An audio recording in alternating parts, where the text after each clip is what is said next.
I'm going to preface this review by saying I'm not the world's biggest fan of Warhammer stuff. A friend of mine named Will is a much bigger fan about the world, lore, games, etc. I've played a few of the modern games, and although they were somewhat fun, they just weren't games I can get into for the long haul.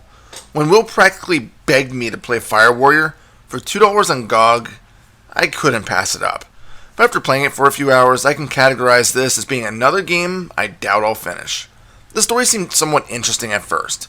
From what little I understand of the Warhammer universe, pretty much everything is at war with everything else. In this game, you play as a race known as the Tau as a fire warrior, or what I can only assume is an elite warrior. The Tau's leader is captured by a group of space marines, and it's up to your character to save him and get some revenge. The game does do a good job at utilizing radio conversations to progress the story along, which is good since there's not a lot in regards to cutscenes. The game itself plays as a first-person shooter with futuristic weaponry. You have a shield that regenerates along with a health system that requires medkits to replenish. It's a system we all know and possibly love. The shield does tend to shut down fairly quickly, but medkits are plentiful, so dying isn't usually a big threat. Unless you're going up against a heavily armored space marine, or decide to see if the pin was pulled out of a grenade that rolled up to you. But here's the thing. It's good that the shield is here, because you're going to be taking a lot of damage. Why is that? It's because the weapons all feel horribly inaccurate and weak. This is a cardinal sin in my book when it comes to shooters. You're supposed to enjoy shooting and drawing blood, but it's just not satisfying in Fire Warrior. Most of the times, I had to get up close and personal with enemies before shots would begin to hit, and that's with almost all guns that you start out with. Not until a few hours in do you get an upgraded Tau assault rifle that can actually hit the broadside of a barn. Until then, it wouldn't be uncommon to have to dump an entire clip at the enemy force. I tended to run around with a gun that kind of looked like a futuristic M16.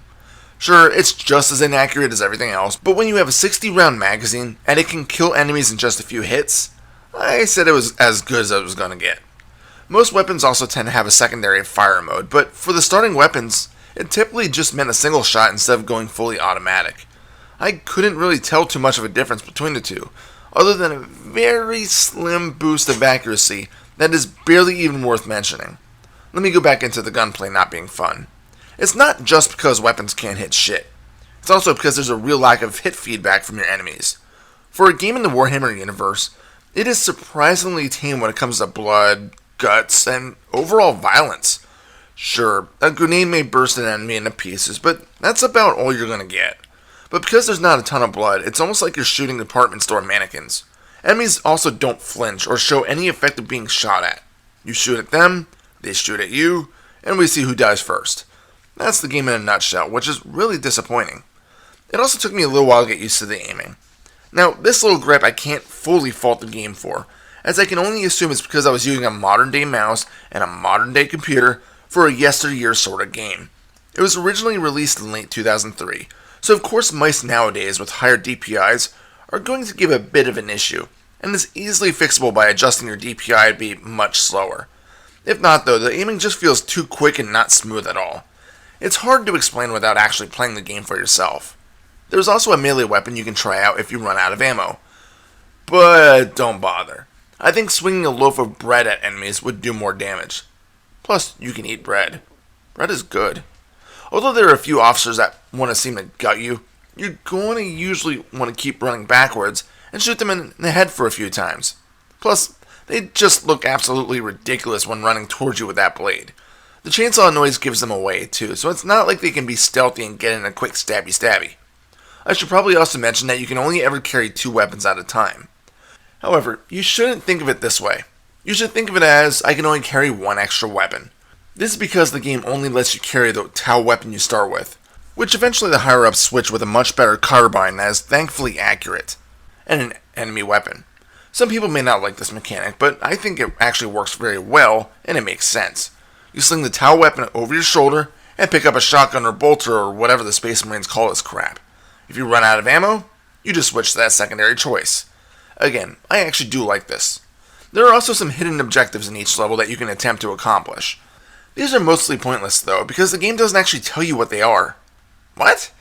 So, as you're playing each level, you might get a message that states that the secret objective was completed.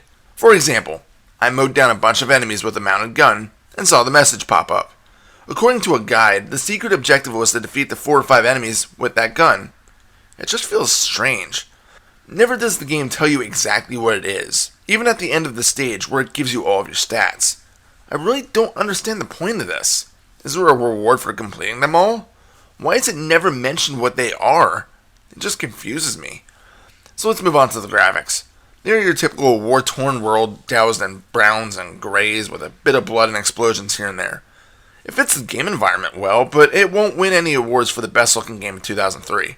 From the 5 or 6 hours I've played, I've only ever ventured around a brown planet torn apart by battles and the Tau spaceship. So to me it looks fairly dull. Maybe there's a bright jungle later on, but I doubt it. I feel like Fire Warrior could have been an infinitely better game with just a few simple tweaks. Mostly weapons being able to actually hit something at medium to long range, and hit feedback a shooter fan's desire. As it stands, the enemies just feel like they have God mode cheats on, and you're just able to hit their Achilles heel to disable it and kill them. And when the gunplay isn't fun, it's going to kill any motivation to finish a game that's a frickin' first-person shooter. If you're a fan of the Warhammer 40k universe, I still can't recommend the game, but you still might get a bit more enjoyment out of it than I did. For the rest of us, it's just a disappointingly substandard shooter with a few good ideas poorly implemented. Final score? 3 out of 7. This is Reaper. Happy fragging.